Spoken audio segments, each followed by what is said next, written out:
Ramu, horn কাকার তো বয়স হয়েছে দেখেছ। হরেন কাকা এখন আর এত কাজ একসাথে পারে না করতে।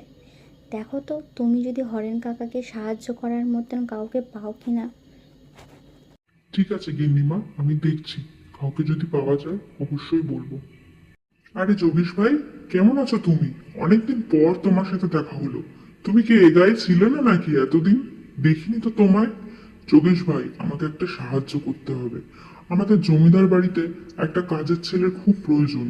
হরেন কাকার খুব বয়স হয়েছে, উনি এখন আর এত কাজ করে উঠতে পারে না। গোয়াল সামলানো, চাষবাস দেখা, গরু দেখা। দেখো তো যোগেশ ভাই, একটা যদি কাজের ছেলে পাও তাহলে খুব ভালো হয়। হ্যাঁ ভাই, একটা ছেলে আছে। ছেলেটি আমার নিজেরই। এত দরিদ্রতার মধ্যে ছেলেটিকে ঠিক করে খাওয়াতে পড়াতেও পারি না। জানোই তো এই দরিদ্র পরিবারের কি অবস্থা। নুন আনতে পান্তা ফুরোয়, তারপরে এই গরুটাকেও ঠিক করে খেতে দিতে পারি না। দেখো তো আমার ছেলের জন্য যদি একটা যোগু, বাবা শিগগিরই আয়। জানিস আজকে খুব ভালো একটা খবর পেয়েছি। জমিদার বাড়ির নায়েব মশাইয়ের সাথে দেখা হয়েছিল। উনি বলছিল জমিদার বাড়িতে একটা কাজের ছেলের খুব দরকার। তখন আমি তোর কথা বলেছি, তুই কাজ করবি তো বাবা জমিদার বাড়িতে? হ্যাঁ বাবা, অবশ্যই করব। তুমি এত ভালো একটা কাজ নিয়ে এসো আমার জন্য খুঁজে, আমি কাজ করব না? সংসারে তো দু পয়সা আসবে বলো বাবা কাজ করলে।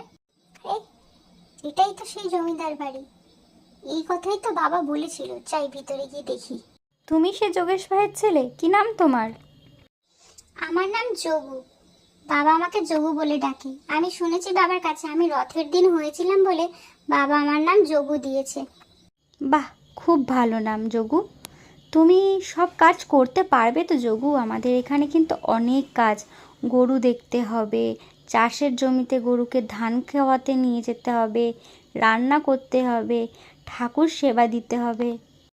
হ্যাঁ গিন্নিমা, আমি সব কাজ করতে পারবো। ঠিক আছে, তাহলে চলো সব কাজ দেখিয়ে দিই।